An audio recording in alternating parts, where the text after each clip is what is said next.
Hi everyone, welcome back to another episode of To Be Quite Honest, the podcast powered by Mixta Africa. My name is Ore. With me, I have my very, very special co-host, Big Ben. Say hi. Hello, my people. We're back again today. And of course, I know I say my guests are special, but very extra special. You know, in my industry, there's like very few people that will sit there, juggernauts, industry experts. Yes.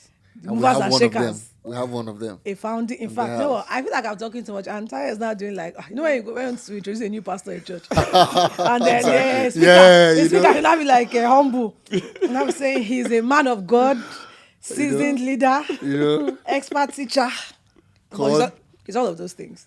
You guys, you're hilarious. I'm watching it too much. Too much. Should we dial Too it down? much. No, but okay, I want to ask you: is it wash or is it true? In between. Yeah, no. We have listeners that take us seriously. So the thing is this: if you think it's not wash because he's actually all of these things, but he's humble. There's Abi? that. Okay. Oh yeah, introduce yourself. Hi everyone, my name is Tayo Dunsi. I lead the team at Northcourt Real Estate. Northcourt is an award-winning real estate services company with offices in Lagos and Abuja in Nigeria. Okay, that's all. That's all. You don't do anything else. I'm Chief Strategy Officer at Construct, makers of LiveEnd. LiveEnd is a PropTech B2B procurement platform, focused on In English. helping, In English. essentially focused on connecting buyers and sellers of building materials. Oh, okay. Okay. So if I want to finish my flat, and I can come to you. Absolutely, you can come on the platform, get best prices for your building materials. How do you guarantee that the person I'm buying from is you mean better than the really prices? Better than No, the it can't be better because it's bulk. But I'm just saying that. better How do I than the know relay that? because we've already pre-vetted all the the vendors on our vendors. platform. Oh, And really? we have a great vendor management team that ensures that your procurement process is seamless. Solid. As I said, Nice. industry experts. Exactly. So Yeah. today, do you want to tell us what we're talking about today? Yes. So, our topic today is something that everybody's aware of. Loves. If you work in a company today, I'm sure there are people who started the year with you as your colleagues that are not in the country anymore. Sharp they're word, probably somewhere in Naira the UK wearing some big sweaters and some long boots, going to school or going to work or something. Or both. Or both. both. Exactly.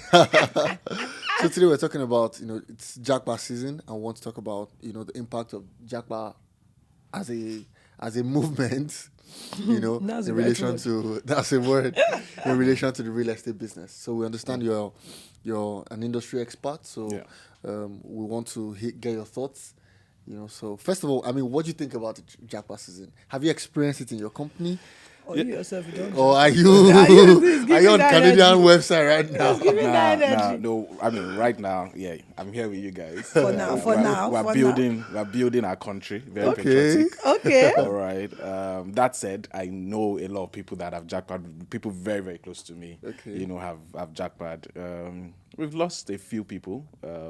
Also that have jackpot, gone to school, and then now living abroad. And I'm hoping, because as I heard you introduce the topic, I'm hoping that the season, that we're absolutely at the end of the season. Actually, last year it was heavy. Yeah. 2 years ago, it was crazy. At the Yeah. peak. It was at the peak, right? So I'm hoping that we're coming towards the end of the season. But yes, we're still in it. But I'm hoping that we're coming Tail towards end. we're going towards the tail end of it. I'd like to understand why you're sort of optimistic that we're Everybody approaching knows the end that's of that gone now. season. Everybody knows that's gone. Nobody's remaining. Well, exactly. There's so also there's that Nobody chance else is that left to go. that everybody that wants to go has gone. Has gone, right? Also, I guess there's some optimism that because since like 2019, I've been hearing everybody talk about 2023. Right, like everyone just like let's just look onto 2023. Yeah, Change yeah, of government, yeah. change of direction, change of leadership, and a lot of people have hinged their bets on that. And to a large extent, some of us held that either of the big contenders would have led to a more favorable, economic outcome. So, based on that, I think a lot of people. Is it September they go to school? They're going in May now. They go in May. So They I go in think September. they They go in January. are handover is August- May. August. They are watching by August. No, the I feel like applications will either everybody, start or everybody not. that was going to go in May has resigned in March. Okay. So that wave of Where are you April- getting this data from? Has it- You know. I think you might know this about internal auditors. So the nature of my business is such that I retrospectively, and also in my office, I also do like risk as well. So we're proactive and like reactive. So when we see Also. the trends, we have to investigate. Okay. So- and how are the resignations going now? Now, so usually they spike in Q1 because people will go in May. Okay. August is bloody. That's July. I'm sure my HR is fasting and praying. I was going to relocate Don't because don't worry. He needs to fortify I'm himself. optimistic that at least year on year, when you compare last year to this year, this year is low. Last year was nasty. exactly. So that's why I was talking about the season, So, but the reality is that Japa is a real thing. People are looking for greener pastures, and sometimes people are just looking for, better. They're just looking for more security. Some of the people that I know that have jackpot obviously were already living in a green land in Nigeria, but for things as little as security, power, better like, education. What kills me about people that say I'm not going to move or Nigeria is great for me, it's just like, I'm like, so if you're driving to like and tanker falls on your car, Exactly. like how do you optimize for that? Do you know that example you just gave is, that's, things that happen in traffic. That thing, do you know that thing happens every quarter? If we find out, if we take a survey, it's probably like upper percentile of reason why people Japan. Exactly. Yeah, a lot of people they get robbed. And I feel like once you get robbed in that traffic and you have to go past the route every day, it's so traumatic. It's like, you know what? Let me keep my blood pressure down. I think Absolutely. an underrated one is power. You guys have no idea how stressful it is. For those who don't live in like service estates or something. Yeah. How stressful it is, maybe running 1 or 2 generators, dealing with artisans. Oga, come But fix then my... council tax is also expensive. Sorry? Council But tax guess is what? also, Yeah, is also There's high. no That day too, you but it's wake a lot up more and your convenient. kids Yes. not start. Yeah, you understand. Yeah. And I'm going, John, where you Yeah. did? John, you know that kind John, of when thing. I was like, okay, they come, put you on the I come longest till thing. tomorrow. You will never come. He to finish That's your my wife, family. my girlfriend. I don't like I go come Lagos this weekend. No vex. So, from your, how do you think the whole Jackpot movement really has impacted the economy and quite specifically the real estate market? It's terrible on the economy. I mean, it's capital flight, right? Significantly. It's talent flight, right? If you run an organization now, the biggest problem, I did a survey recently and everyone said their biggest problem was talent, right? And these were real estate entrepreneurs. Their biggest problem wasn't finance. It wasn't buyers. It was talent, getting the right people to work with them, help fulfill their vision. It's a very, very negative outlook for the country, right? People looking inward, people seeing these things. So it's not great on the economy at all. Particularly for the real estate market, that one is a mixed bag because I have this theory that I think there's movement, within real estate space. So as people are leaving their houses in Ikoyi, some people from Lekki are feeling it.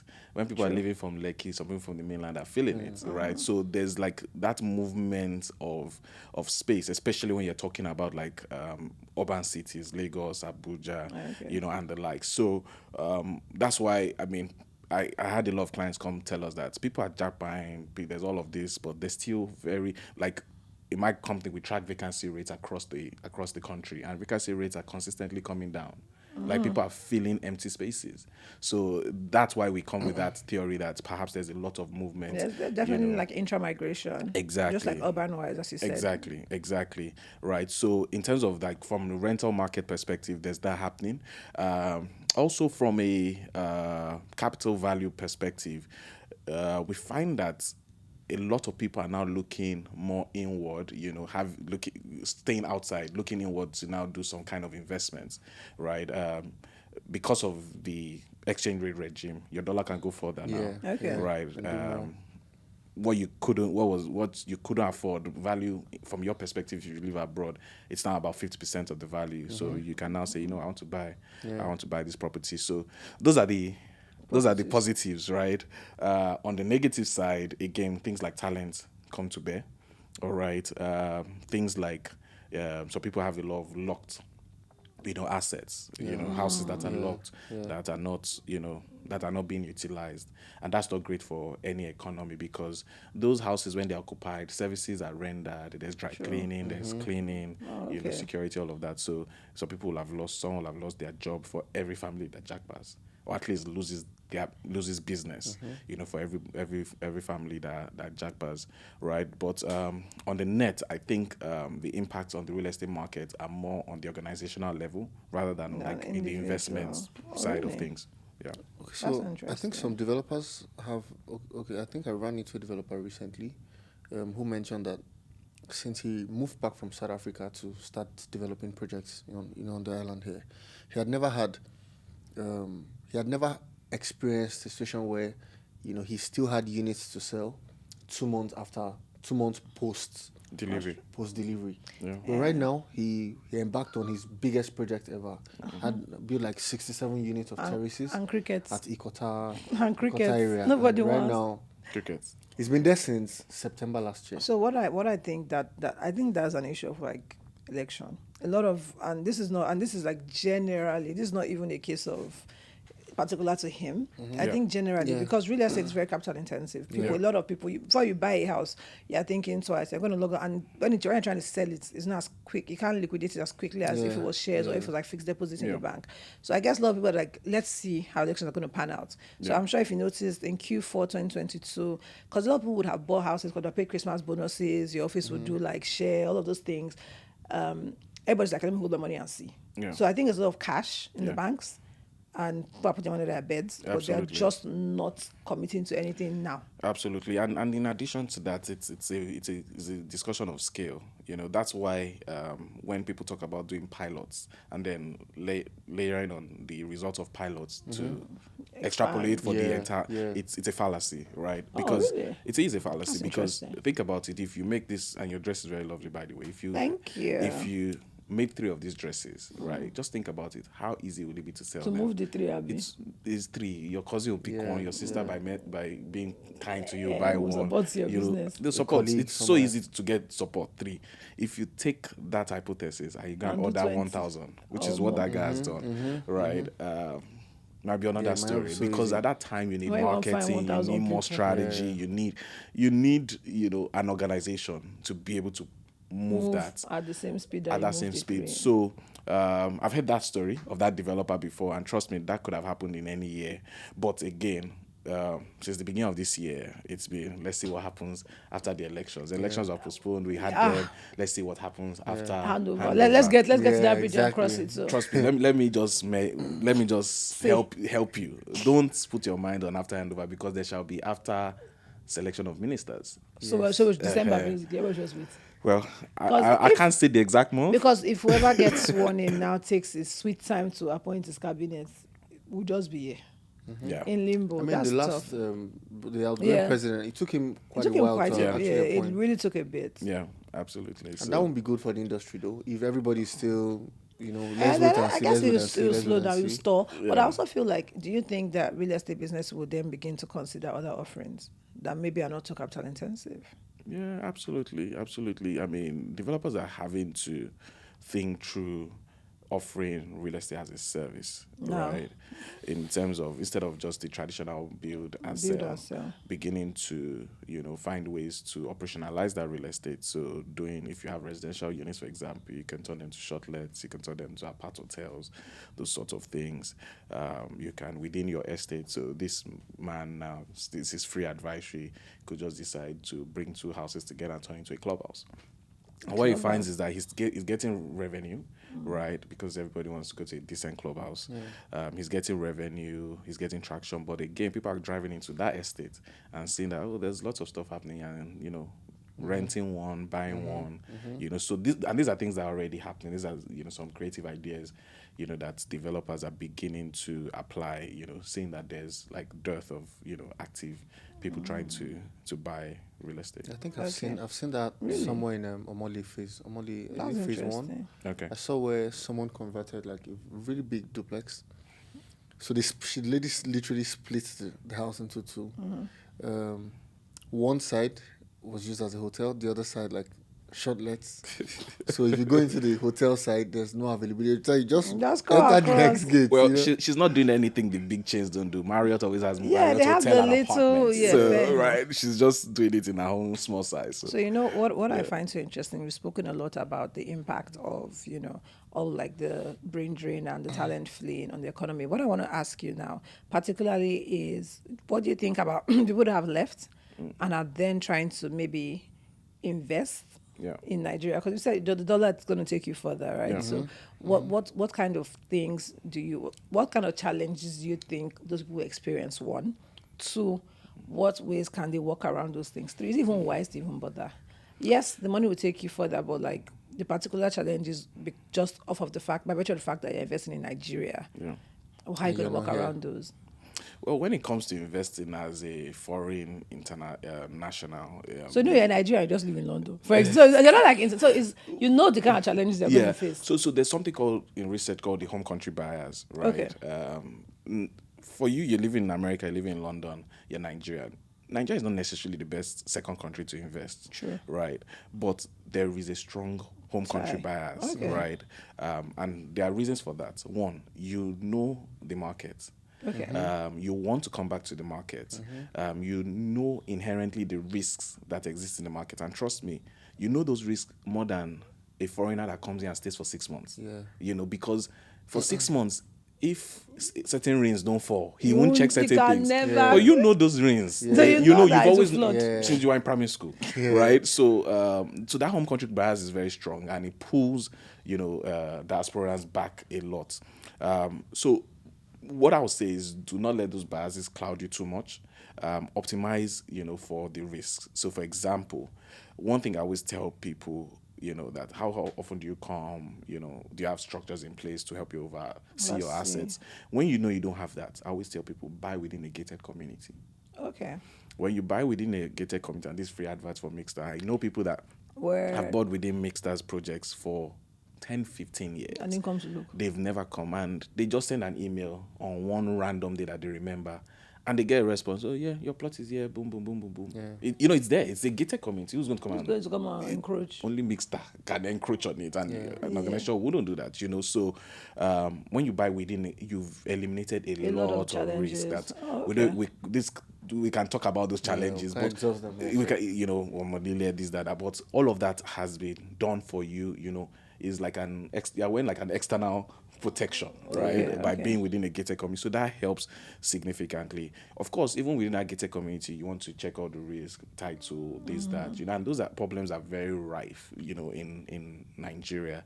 But again, that's first line of defense of within a gated community, that even when there are tied to challenges, it then becomes that developer and everybody's problem. So you all jointly fight it. Because recently we saw that people had been leaving their homes for how many years in Magodo, and one day they found out that there's one court judgment that says that their C of O is not correct, right? What does that even mean? It means they have to move.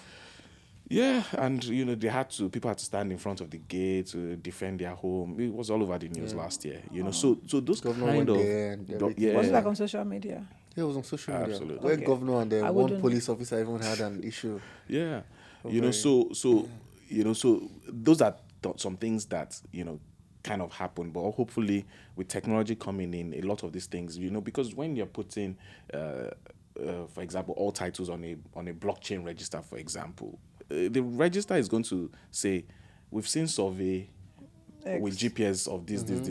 This is an overlap. So these two exist. Yeah, so that's what technology helps you with. That's what systems can help you with. But someone can print one and give Tayo, print another one and give Ben. And Ben travels. Right, Tayo stays and starts building. Then Ben comes back 20 years later, and then there's an issue. So so I think that's one thing I always say. Also, I always talk about the use of professionals. Okay. Hopefully, as people travel abroad and become diasporans, they intend to understand the importance of professionals. Professional structure. Yeah. Okay. So by the time you have professionals, representing, you have a property manager. He only earns his money by managing your property, right? Yeah. And whatever percentage he charges you, I think it's always still a pittance comparable to the fact that your asset is kept, it's generating its revenue, it's maintained, so those are some two nuggets I'll give any diasporan in terms of investing back in, back at home. So you think it's a good idea? Absolutely. Real estate is finite, right? So if you tell yourself, I'm not investing now, because of the finite nature of real estate, someone else is going to buy the assets, right? They finish. Real estate is not like car that's who first buy and I buy old model. No, real estate, you want to quickly get in there, because it's going to price is going to keep going up, and it's finite in nature, and then you enter into secondary market, and it keeps going. So you want to get in there as soon as you can afford it. It's an investment, which means that it will generate return. It's not money that you're throwing away. Investing is painful because the money leaves your account, right? But as they say in church, you sow in tears. Exactly. That's fair. You reap in joy. Speaking on real estate is finite. Yeah. For people who are looking to Japa, many of them actually sell off all their assets. Yeah, I was going to say they sell their houses, sell everything, and you find that in another 5, 6, 7 years, they're not thinking, I think I want to have come something. back. Yeah, there are two types of assets. Like what? You're talking about the fridge. No, like I'm not talking about those stupid PDFs that they will actually list their AC, their bed. So you can sell those, right? Because by the time you come back, your taste don't know. That's not fair. You don't want that. Fridge is not small for you. This or that. Where do you keep it? Keep it pristine, and all. So yes, you can sell those assets, but the real estate of it, that's a tough one. Depends on your family and financial situation, right? Okay. Sometimes you need that cash to relocate. It's always it hits people very hard how expensive it is to relocate. That's why there's a lot of research on it. Now people are telling people this is how much it is to enter Canada. I think Nigerians generally don't like to research, so they like to just get and see for themselves. But that's not how the West works. That's not how it works. So that's prices are certain. Everything. So everything is set. You can do your numbers. You can know how much it will cost. Nigerians really love the blood of Jesus and the grace of God. Yes. God will provide. Yeah. I'm telling you. I tell you for free. In Western world, the reason why the average person is very big on politics is because the way we look unto God here, that's how they look at their politicians. But they can hold them accountable. And they can hold them accountable because those politicians make policy that immediately impacts them. Like people became infinitely better off during COVID because of policies that were made in the US and the UK. Okay. To follow people, to put cash in their accounts, to give loans and all manners of stuff, right? And these were policies, that were upheld by, governments of the day, right? And if another government was in power, they know how it would have played out. Okay, true. Yeah, because their philosophies are very sad. Our own politics here doesn't really have. I swear, Nigeria is a one-party country. No ideology. I tell because there's no ideology. Because as people say, but there are 3 different parties. I say, what's the difference? They are doing the same thing. In fact, in A today, I beat tomorrow, I sit next tomorrow. One person in 3 elections has run on that three parties. There's that. So so depending on your family and financial circumstance, you may need to sell an asset or two. But when it comes to real estate, let that be the last thing you sell. Sell all the cars. Everything. Sell every other thing. But let the real estate be the last you sell. If you don't have to, don't. Okay. Right? Because especially, not out Canada, you may be back sooner than you think. Okay. Right. I know people that it's cold. It's cold. Some people go and in 3 months they are discussing their return. I have a friend that left. Well, she moved to the UK. And we had a big party for her. She was like, look, I'm trying to come back, but I feel like I can't come back too soon because the party was so big. So she's thinking maybe Christmas. So she'll come for Christmas and then she just went, hey, let's see. There are different idiosyncrasies. This person probably had a driver, a chef, a this, a that. And you're used to other lifestyle. And it's the only train. The fact that you're back doing your dishes, doing all the laundry. Some people just realize, is this actually better? So you may be back sooner than you think, right? So that real estate, please hold it. Okay. So I don't go from being a homeowner to. We rent again. It's a cycle of life, really. I don't think it's anything so particular. But that one you will have engineered it yourself, so it's not exactly the Simba one. So that is not the Simba one. Okay, so quick one. I know you say you're running off before you go, usually we like to ask a couple of questions so that our guests or our listeners, I mean, you as our guest, you can tell our listeners so they take something away. Okay. Okay, great. So now I want to ask you, people that want to run their business from Nigeria, people, because you've spoken about people that want to keep their assets and how they should use professional property managers and all of those things. But what about people who want to leave or who have left and are thinking of keeping businesses in Nigeria? What would you advise them?